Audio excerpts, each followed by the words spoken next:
ప్రభువునందు ప్రియ దేవుని బిడ్డలారా, నేటి వాక్య ధ్యానం కొరకు సహకారాన్ని ఇస్తున్న కుటుంబం పడమర వీధి వాస్తవ్యులు ముత్యాల సంతోషం టీచర్ గారు. ప్రభువు వీరిని వీరి కుటుంబ సభ్యులను దీవించాలని నేను ప్రార్థిస్తున్నాను. ముత్యాల సంతోషం తల్లి గారు ప్రతి మాసం ఎపిసోడ్ సహకారం పంపిస్తున్నారు. దేవుడు ఈ కుటుంబాన్ని దీవించునుగాక. యేసే పరిష్కారం కార్యక్రమం కొనసాగటంలో కొన్ని కుటుంబాలు ఇంచుమించుగా ప్రతి మాసం సహకారాన్ని పంపిస్తున్నారు. ముత్యాల సంతోషం గారు, కామవరపుకోట రమేష్ మాస్టర్ గారు, పులిదిండి కుటుంబరావు గారు, ఇందుపల్లి ప్రకాష్ కుమార్ గారు, ఈ విధంగా మనకు ధర్మలింగేశ్వరరావు గారు, కొద్దిమంది పూనుకున్నారు. యేసే పరిష్కారం కొనసాగటానికి కొద్దిమంది సహోదరులు పూనుకొని పనిచేస్తున్నారు. వారి కష్టార్జితాల్లో నుంచి వారు చాలా ఎక్సెస్ ఫ్లో ఉన్న కుటుంబాలు కాదు, కష్టార్జితాలు వారివి. వాటిలో నుంచి దే సపోర్ట్ యేసే పరిష్కారం. ఇన్ని వందలాది టీవీ తెలుగు కార్యక్రమాల మధ్య, వందలాది అనే కంటే 1000 దాటేయేమో, 13 క్రిస్టియన్ ఛానల్స్ ప్రసారం అవుతున్నాయి ఏలూరులో. అంతమంది ఉండగా కూడా ఓల్డెస్ట్ ప్రోగ్రామ్ యేసే పరిష్కారం కంటిన్యూ అవుతోందంటే ఇది దేవుని కృప. నేను ముందు నుంచి చెబుతున్నాను, it is the work of God, it is the God's hand work. ఇది దేవుని చేతి పని. ఐ ట్రస్ట్ దిస్, నేను నమ్ముతున్నాను. I praise God for Santhoshamma garu, so Sridhar Babu garu, వీరందరూ కూడా every month they supports episodes. కనుక ఈ కుటుంబాలన్నింటికి మేము అనుదినం ప్రార్థిస్తున్నా. మీరు కూడా ప్రార్థించండి. ఒక మహోన్నత కార్యం ప్రభు దీని ద్వారా సాధిస్తూ ఉన్నారు. ప్రార్థించుకుందాం. తలలో వంచండి, ప్రార్థనలో ఏకీభవించండి. ఈ ప్రోగ్రాంకు ఉన్న ప్రతి అవసరం తీర్చబడేటట్లుగా హృదయపూర్వకంగా ప్రభువుని అడగండి. ప్రార్థన. మమ్ములను మిక్కిలిగా ప్రేమిస్తోన్న మా ప్రియ ప్రభువా, మీకు వందనములు, స్తోత్రములు చెల్లిస్తున్నాము. నేటి వాక్య ధ్యానము కొరకు ప్రార్థిస్తున్నాము. ముఖ్యమైన విషయాలు మేము ధ్యానిస్తున్నాము. నేను అల్పుడను ప్రభు, జ్ఞానహీనుడను నాయన నీ వాక్యము బహుగా ఎరుగని వాడను. నాకు ఈ అవకాశం ఇచ్చారు ప్రజలను వాక్యంతో చేరటానికి. మీరు మాట్లాడండి ప్రభు. ఎపిసోడ్ సహకారాన్ని పంపిన మీ దాసురాలు ముత్యాల సంతోషం టీచర్ గారు, బహువృద్ధురాలు, బహుదీర్ఘాయుష్యం ఇవ్వండి ప్రభు. ఆరోగ్యం ఇవ్వండి, కుటుంబ అవసరాలన్నీ తీర్చండి. వీరితో పాటు యేసే పరిష్కారం నడవటానికి చాలా కుటుంబాలు నెలవారీ సహాయం పంపిస్తున్నారు. వారందరినీ దీవించండి. ప్రత్యేకంగా వేసవి తాపం ఎక్కువగా ఉన్నది. పేపర్లో చూచాం, గత దినం 31 మంది చనిపోయారని. ఈ దినం ఎంతమందో రేపటి పేపర్లో చూస్తాం. వేసవి నుండి విడుదల ఇవ్వండి ప్రభు. వృద్ధులను కాపాడండి నాయన, పసిబిడ్డలను కాపాడండి. ఆయన మా దేశంలో ప్రభు ప్రకృతి వైపరీత్యాలు ఉన్నాయి, మీరు అరికట్టండి. ఈ సమయంలో ప్రత్యేకముగా నాయన యేసే పరిష్కారం న్యూ టెస్టిమెంట్ స్టడీస్ని దీవించండి. నన్ను నీ ప్రభు చేతులలో దాచి నన్ను సిద్ధం చేయండి ప్రభు. యేసు నామమున అడుగుచున్నాం తండ్రి, ఆమేన్. ప్రభువునందు ప్రియ దేవుని బిడ్డలారా, దయచేసి మీ పరిశుద్ధ బైబిల్ గ్రంథాన్ని తెరవండి. మత్తయి సువార్త 3వ అధ్యాయం మీ ముందుంచుకోనండి. ఇది యేసు ప్రభువు బాప్తిస్మము తీసుకున్న వివరాలు ఉన్నటువంటి అధ్యాయం. చాలా విషయాలు చెప్పాల్సింది ఉంది. ఒక ఎపిసోడ్లో నేను చెప్పలేను అనుకుంటున్నాను.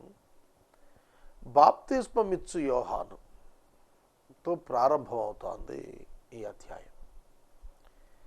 బాప్తిస్మమిచ్చు యోహాను ఎవరు, ఏమిటి అతని జీవిత విశేషాలు, ఇది మనందరికీ తెలిసిన మరోసారి మననం చేద్దాం.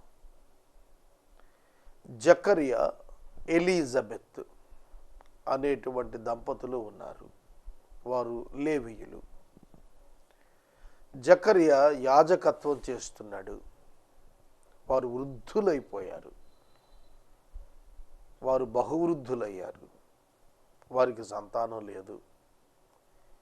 వారిని గురించి బైబిల్ చెప్పింది ప్రార్థనాపరులు, నీతిమంతులు, పరిశుద్ధ జీవితాన్ని జీవించారు. జకరియా, ఎలిజబెత్తుల వలె ఈ దినాల్లో కూడా చాలామంది విశ్వాసులు, ప్రార్థనాపరులు, భక్తిపరులు, పరిశుద్ధత కాపాడుకుంటున్న దంపతులు ఉన్నారు. సంతానం లేకుండా ఉన్నవారు ఉన్నారు. జకరియా, ఎలిజబెత్తులను దేవుడు ఒక ఉద్దేశంతో ఆమెను గొడ్రాలుగా ఉంచాడు. ఆమె వృద్ధాప్యానికి వచ్చింది.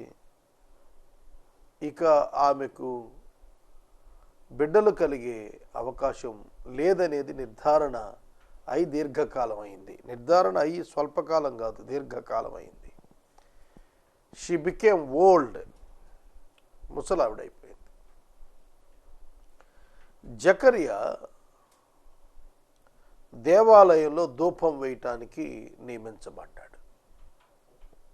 ఆ సందర్భంలో 400 సంవత్సరాలకు పైగా దేవోక్తి వెలువడుట లేదు. రెవల్యూషన్ ఆఫ్ గాడ్,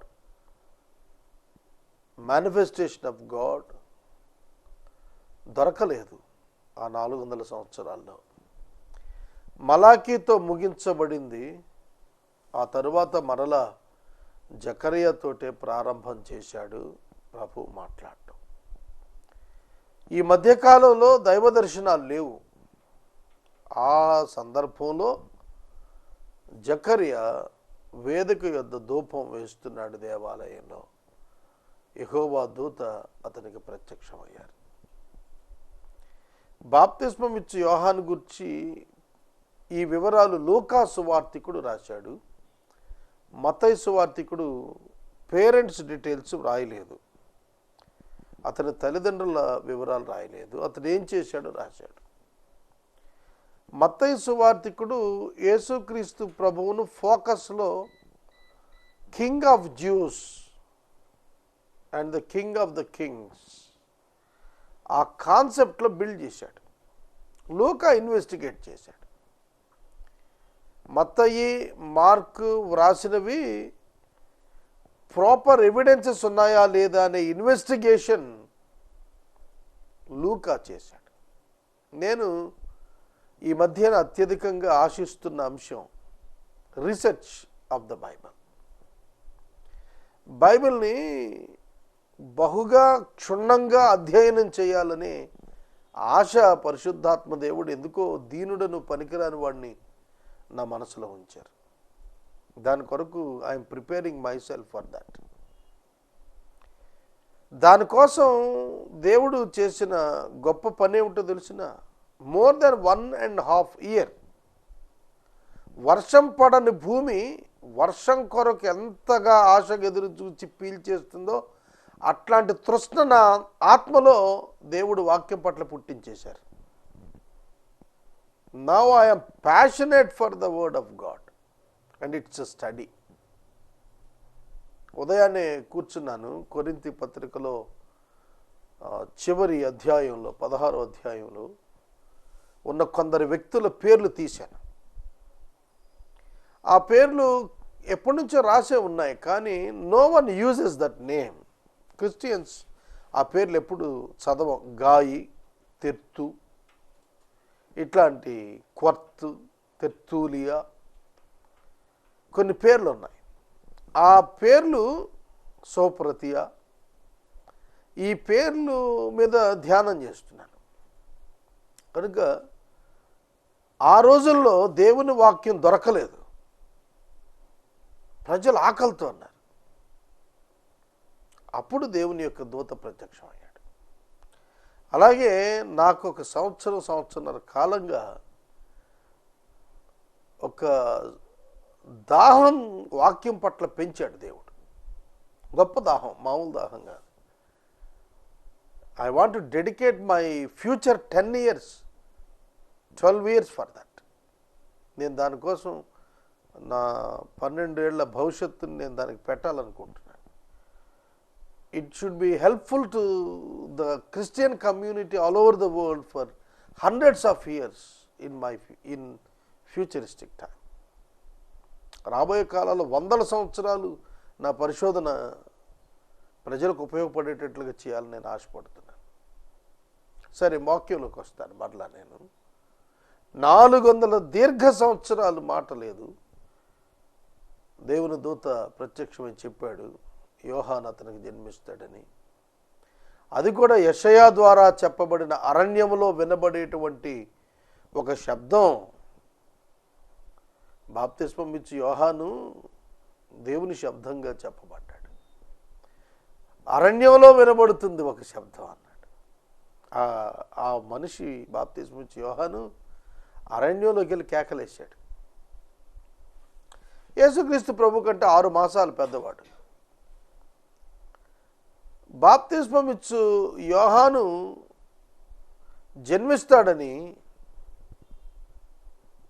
జకర్యాకు చెప్పబడినప్పుడు అతడు నమ్మలేకపోయాడు. అందుకే అతడు నోరు తెరవలేకుండా చేశాడు దేవుడు. ధూపం వేశాడు, బయటకు వచ్చాడు, కానీ సంజ్ఞలు చేస్తున్నాడు తప్ప మాట్లాడలేకపోతున్నాడు. వాళ్ళకి అర్థమైపోయింది, ప్రజలకు అర్థమైంది ఇతనికి ప్రత్యక్షత దొరికింది, అందుకే ఇట్లా అయిపోయాడు. ఇంటికి పోయాడు. ఆ దినములు సంపూర్తయిన తర్వాత ఆరాధన దినాలు, పరిచర్య దినాలు అయినాక ఇంటికి వెళ్ళాడు. ఇంటికి వెళ్ళిన తర్వాత అతని భార్య గర్భవతి అయింది. ఆమె సిగ్గుతో ముఖం దాచుకుంది, ముఖం కప్పుకుంది, దాక్కుంది ఆవిడ. ఈ వయసులో గర్భవతి అంటే ఏమిటి?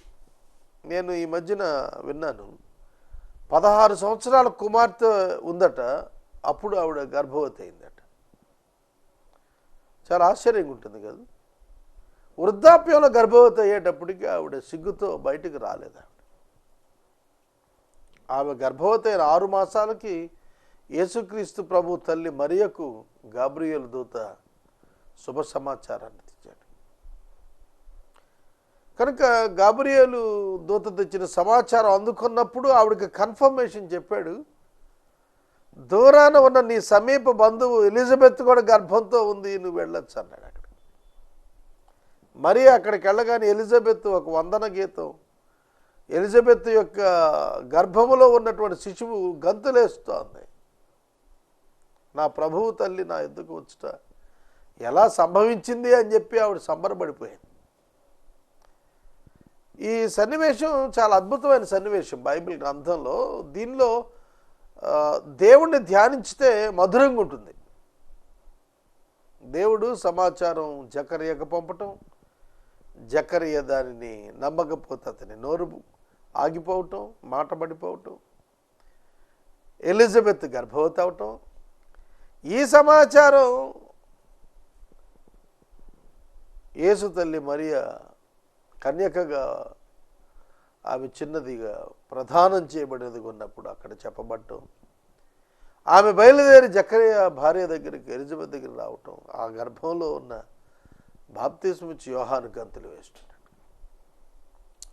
మరియతో గాబ్రియేలు చెప్పినప్పుడు ఆ మాట, నీవు దయాప్రాప్తురాలవు, లోకరక్షకుడు నీ హృదయం నీ గర్భాన్ని ఉదయిస్తాడు, దేవుని కుమారుడని పిలువబడతాడు, పరిశుద్ధుడని పిలువబడతాడు అని చెప్పిన వెంటనే ఆమె అంగీకరించింది. నీ దాసురాలను నీ చిత్తం ప్రకారం అవుతుంది. Immediately she conceived. వెంటనే ఆమె గర్భవతి అయింది, గర్భం ధరించింది. ఎలిజబెత్ దగ్గరికి వెళ్ళేటప్పటికీ అప్పుడు అర్థమైంది, నా ప్రభువు యొక్క తల్లి నా దగ్గరికి వచ్చింది అన్నాడు. గర్భంలో శిశువు గంతులేస్తాను. What a wonderful coincidence it is. అద్భుతం కదా ఇది. దేవుడు ఏర్పాటు చేసిన క్రియ. అక్కడ ఆవిడ వచన గీతం పాడింది, వందన గీతం పాడింది. మరియా స్త్రీలలో ఆశీర్వదించబడిన దాని పేరు అని అక్కడ చెప్పాడు. అట్లా జన్మించిన బాప్తిస్మం ఇచ్చు యోహాను పెద్దవాడయ్యాడు, పెరిగాడు. మలాకి గ్రంథం ముగించబడినప్పుడు చెప్పినటువంటి మాటలలో ఏలియా తిరిగి వస్తాడు. ప్రభు అయిన యేసుక్రీస్తు వారు మినిస్ట్రీకి వచ్చే ముందు నిబంధన దూత వచ్చే ముందు ఏలియా వస్తాడు, సమస్తం చక్కబెడతాడు అన్నాడు. పిల్లల హృదయాలు తండ్రుల తట్టు, తండ్రుల హృదయాలు పిల్లల తట్టు తిప్పుతాడు అన్నాడు. యేసుక్రీస్తు ప్రభువారు విట్నెస్ ఇస్తూ బాప్తిస్మం ఇచ్చు యోహాను భూమి మీద స్త్రీలు కనిన నరులందరిలో కల్లా గొప్పవాడు, పరలోకంలో ఇతడుకు అల్పుడు అని చెప్పిన సందర్భంలో మీరు అంగీకరించగలిగితే రాబోచున్నవాడని చెప్పబడిన ఏలియా ఇతడే. ద స్పిరిట్ ఆఫ్ ఏలియా, రాబోతున్నటువంటి ఏలియా ఇతడే అన్నప్పుడు ఏలియా యొక్క ఆత్మలో ఏ రోషము, ఏ పౌరుషము, ఏ అగ్ని, ఏ ధైర్యము, ఎట్టి విశ్వాసం ఉన్నాయో అవి కలిగి పుట్టినవాడు బాప్తిస్మం ఇచ్చు యోహాను. ఇక్కడ మీకు మాట చెప్పాలి. మా నాన్నగారి తండ్రి గారు కారుపాటి జెరమియా స్వామిదాస్ గారి తండ్రి గారు కారుపాటి జాన్ సుదర్శనం గారు ఏలియా బాప్తిస్మం ఇచ్చు యోహానుల మీద పోలిక మరియు వ్యత్యాసాలు 56 టావులు, మోర్ దాన్ 100 ఫుల్ పేజెస్ వ్రాసింది ఢిల్లీ క్రిస్టియన్ మ్యూజియంలో పెట్టారని మా కుటుంబ సభ్యులు, సీనియర్ పీపుల్ చెబుతూ ఉండేవారు. ఎంత ధ్యానం చేశాడు ఆయన, జాన్ సుదర్శనం గారు. ఆయన బైబిల్ నాకు ఒక 15 సంవత్సరాల క్రితం మా తండ్రి గారి సోదరుడు వాడుతున్నది కనిపించింది. ఆయన బైబిల్ ఆయన వాడింది, ఆయన 1965లో చనిపోయాడు. ఆయన వాడిన ఇంగ్లీష్ బైబిల్లో ముత్యాల్లాంటి అక్షరాలతో ఆయన చాలా చిన్న చిన్న మాటలతో అక్షరాలతో కామెంటరీస్ అక్కడక్కడ కొన్ని థాట్స్ రాశాడు. అవి అద్భుతమైనటువంటి థాట్స్. ఎందుకు నేను ఈ విషయాలన్నీ చెబుతూ వస్తున్నానంటే, దేవుని యొక్క ఆశ్చర్య కార్యాలు మనం గ్రహించాలి. బాప్తిస్మం ఇచ్చు యోహాను వస్తాడనేటువంటి 600 సంవత్సరాల పూర్వపు ప్రవచనం జకరియా ఎలిజబెత్తుల కుటుంబంలో దేవుడు నెరవేర్చి, మలాకీలో చెప్పిన నిబంధన దూత యొక్క ప్రవచనం యోసేపు మరియల ఇంట నెరవేర్చాడు. వారు కలుసుకునేట్టుగా దేవుడు ఒక మార్గాన్ని ఏర్పాటు చేశాడు. కనుక మనం ఇతరులను కలుసుకున్న సందర్భాలు యాదృచ్ఛికాలు కాదు. Those all are appointed times by God. అందుకే నేను నమ్ముతాను, ఒక వ్యక్తిని దేవుడు నా ముందుకు తెచ్చి మాట్లాడుతున్నాడు అని అంటే it's not an accidental thing, ఒక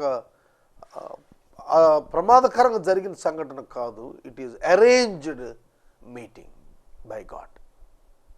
ఐ ఫీల్ లైక్ దట్. దేవుడు నాతో వారి పరిచయాన్ని, వారితో ఉన్న సమయాన్ని దేవుడు అరేంజ్ చేశాడని ఐ ట్రస్ట్ దట్. కొందరు మన ప్రక్కనే ప్రయాణంలో కూర్చోవచ్చు, భోజనాల సందర్భంలో కూర్చోవచ్చు. You should talk with them. It is the purpose of God for you by giving that opportunity. బాప్తిస్మం ఇచ్చు యోహాను జననం అద్భుతం. ప్రభువు తన యొక్క కాలము సంపూర్ణమైనప్పుడు ఈ కార్యాన్ని చేస్తూ వచ్చాడు. బాప్తిస్మం ఇచ్చు యోహాను ఎదిగినప్పుడు అతని ఎడ్యుకేషన్ బ్యాక్గ్రౌండ్ చెప్పబడలేదు. అతడు ఆహారపు నియమాలు చెప్పబడ్డాయి. పుట్టతేనె మరియు మిడతలు తినేవాడు. ఒంటె చర్మం నడుంక కట్టుకునేవాడు. చేతిలో గడ్డం ఉండేది. యాజక వంశం కనుక చేతిలో కర్ర ఉండేది. యాజక వంశం కనుక గడ్డ ఉంది. 30 years అప్పుడు చనిపోయాడు. 30వ సంవత్సరంలో చచ్చిపోయాడు. ఆత్మావేశం కలిగిన వాడు, పరిశుద్ధాత్ముడిని పుట్టినప్పటి నుంచి తనలో కలిగిన వాడు. That is the only difference for all the saints of Old Testament and the John the Baptist. పాత నిబంధనలో ఉన్న పరిశుద్ధులలో ఎవ్వరికి indwelling of the Holi Spirit లేదు. ఒక్క బాప్తిస్మం ఇచ్చి యోహానుకే. మళ్ళా చర్చ్ టైంలో విశ్వాసులందరికీ ఆ కృపనిచ్చాడు దేవుడు. అది రక్షించబడిన తరువాత, రీజనరేషన్ తరువాత indwelling of the Holi Spirit ఉంటుంది విశ్వాసిలో. అంటే పుట్టిన వెంటనే ఉండదు విశ్వాసికి. విశ్వాసిగా మారినప్పుడు పరిశుద్ధాత్ముడు అంతరంగంలోనికి వస్తాడు as a gift of God. కానీ బాప్తిస్మం ఇచ్చి యోహానుకి పుట్టినప్పటి నుంచి ఉన్నాడు. That is the greatness of John the Baptist. బాప్తిస్మం ఇచ్చి యోహాను పుట్టినప్పటి నుంచి పరిశుద్ధాత్ముడిని తన యందు కలిగి ఉన్నాడు. ఓల్డ్ టెస్టిమెంట్ సెయింట్స్కి పరిశుద్ధాత్ములు అవుట్ పోరింగే కానీ not dwelling. Dwelling is not permitted for the old testament saints. పాత నిబంధన విశ్వాసుల అంతరంగాల్లో పరిశుద్ధాత్ముడు నివాసం ఉండేటట్లు చేయలేదు దేవుడు. ఒక స్పెషల్ అకేషన్స్లో అనాయింట్మెంట్ ఇచ్చి పని చేయించేవాడు, అభిషేకం ఇచ్చేవాడు. కానీ క్రొత్త నిబంధన విశ్వాసులకు ఇన్డ్వెల్లింగ్, అంతరంగంలో నివసించేటట్లు ఏర్పాటు చేశాడు. That is great experience. అయితే పుట్టినప్పటి నుంచి పరిశుద్ధాత్మను కలిగి ఉన్నవాడు ఎవ్వడు లేడు, స్త్రీలు కనిన నరులు అన్నాడు.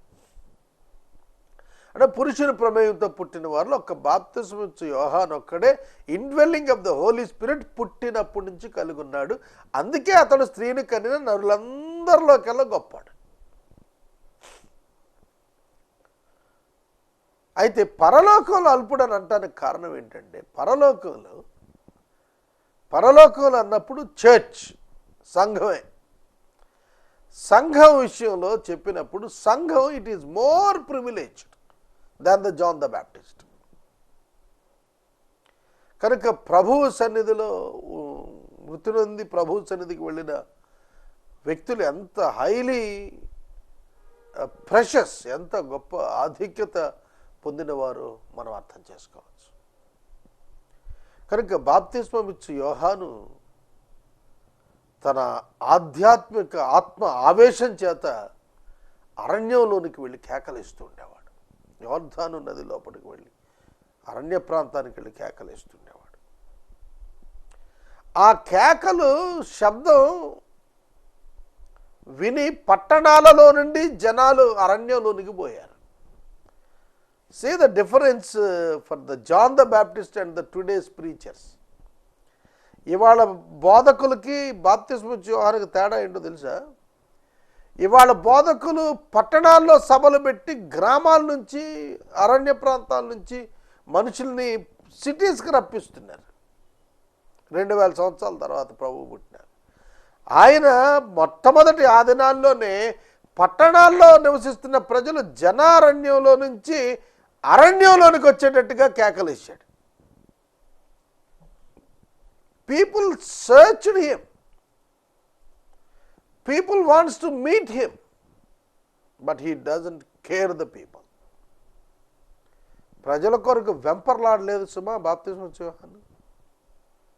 అప్పటికి యెరూషలేము దేవాలయం ఉంది యెరూషలేములోనే, దానికి అటెండ్ అవటానికి ఆసక్తి చూపించలా. That is religion. ఓల్డ్ టెస్ట్మెంట్లో ఆ ప్రాక్టీసెస్ అన్నీ కూడా it is nothing but the రిలీజియస్టిక్, but God wants the spirituality. God wants to make the heart of the man as the temple of God, not the buildings. 2000 సంవత్సరాలైన ఈ సత్యం నేటి క్రైస్తవ మహానాయకులకు అర్థం కాలేదు. People wants to build the temples. ఇండియాలో మరీ ఎక్కువైపోయింది ఇది. గుళ్ళు కట్టే సంస్కృతి పోవాలా. దానిలో బైబిల్ ఓల్డ్ టెస్టిమెంట్ కల్చర్ తెచ్చిపెట్టి దోపిడీ చేస్తున్నారు. నా మాటలు చాలామంది కోపం వస్తాయి కదా, అయినా పర్వాలేదు, ఎందుకంటే నేను వారి మీద జీవనం సాగించడం లేదు. సోదరుడా, సోదరి, బాప్తిస్మం ఇచ్చే యోహాను యొక్క అరుపులు, కేకలు దేని కొరకు?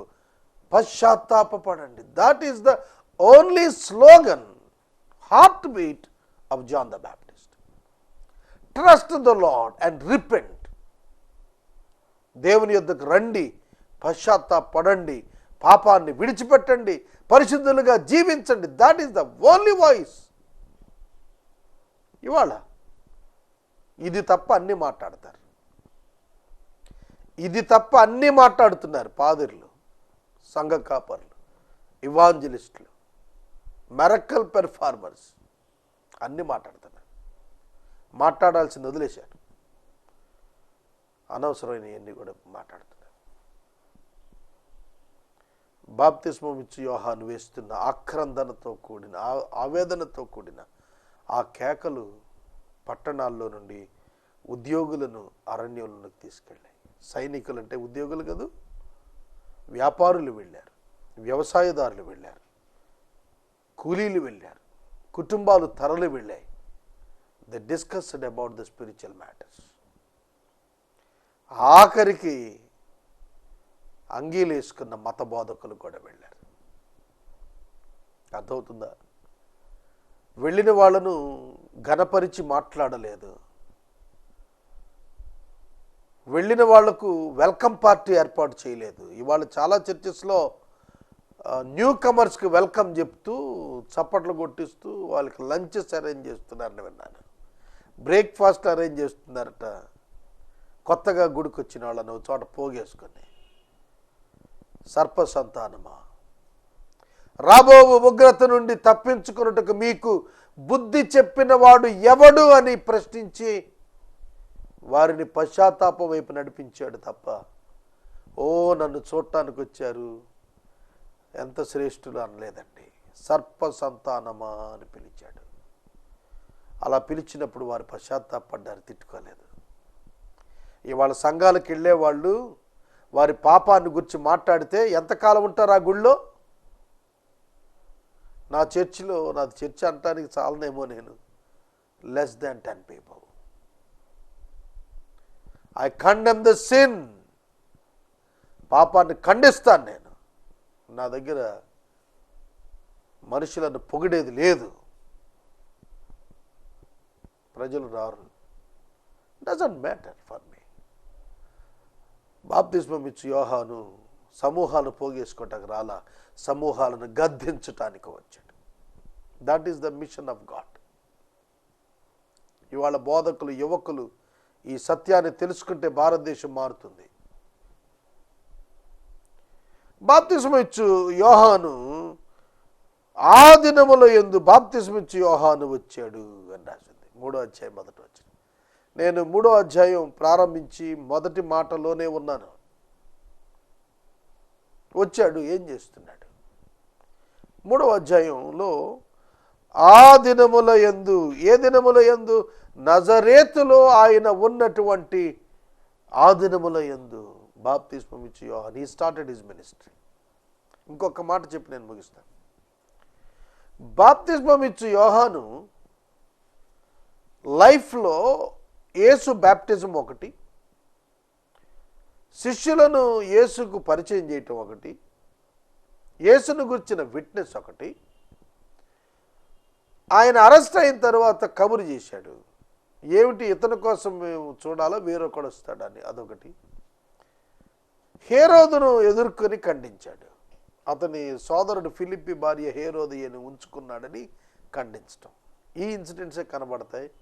చెరసాల్లో ఉన్నాడు, తల తీసేయబడింది, చచ్చిపోయాడు. 30th ఇయర్, 30 సంవత్సరంలో యేసు ప్రభు పరిచర్యకు వచ్చాడు. యేసు పరిచర్యకు రావటానికి సైన్ ఏంటంటే death of Baptist, John the Baptist. యోహాను చెరపట్టబడినని యేసు ఎరిగి, మార్కు 1:14, యోహాను చెరపట్టబడినని యేసు ఎరిగి he started ministry. The ministry of the John the Baptist closed right immediate. Jesus started his ministry. That is the signal. అదండి అక్కడ చక్కటి సిగ్నల్ ఏమిటంటే arrest of John the baptist and the death of John the baptist. Arrest అవటంతో అర్థం అయిపోయింది ప్రభువుకి, తీసేస్తారు అతన్ని. తన పని తాను ప్రారంభించాడు. యేసు మరణంతో ప్రారంభమైంది అపోస్టల్స్ మినిస్ట్రీ.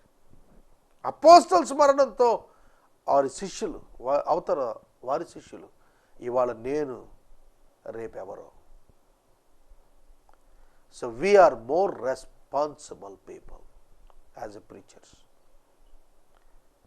కనుక లోకానికి పశ్చాత్తాపాన్ని గూర్చి, రక్షణను గూర్చి, మారు మనసును గూర్చి, బాప్తిస్మాన్ని గూర్చి, పాపక్షమాపణను గూర్చి, నిత్య జీవమును గూర్చి, పరిశుద్ధతను గూర్చి మాత్రమే బోధించుటకు పిలువబడ్డాం తప్ప, not for building temples, not for earning assets, not for doing miracles. We are not called for that. ఏవేవో క్రైస్తవ్యం చేస్తోంది వాళ్ళ.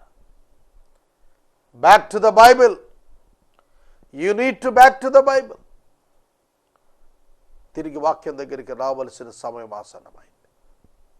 నేటి వాక్య ధ్యానమునకు సహకారం ఇచ్చిన కుటుంబం పడమర వీధి వాస్తవ్యురాలు, ప్రియమైన తల్లి గారు, వృద్ధురాలు ముత్యాల సంతోషమ్మ టీచర్, రిటైర్డ్ టీచర్ గారు. వీరిని, వీరి కుటుంబాన్ని, బిడ్డలను, మనుమలను ప్రభువు దీవించి ఆశీర్వదించునుగాక. రేపటి దినానికి ఎపిసోడ్ సహకారులు కావాలి, ప్రార్థించండి. ప్రార్థన. మమ్మను మిక్కిలిగా ప్రేమిస్తున్న మా తండ్రి, వందనాలు, స్తోత్రాలు. బాప్తిస్మమిచ్చు యోహాను జీవితం మా ఎదుట నిజంగా సవాలు. పేక తెగిపోతున్న పాపాన్ని ఖండించకుండా ఉండలేకపోయాడు. ప్రభు, అట్టి రోషం మాకు దయచేయవా. పరిశుద్ధమైన జీవితం మాలో ఆశ పుట్టించు నాయన. మీ కుమారునికి మార్గం సిద్ధపరిచే శబ్దంగా నిలిచిపోయిన ఆయన జీవితం మేము జ్ఞాపకం చేసుకుంటున్నాం.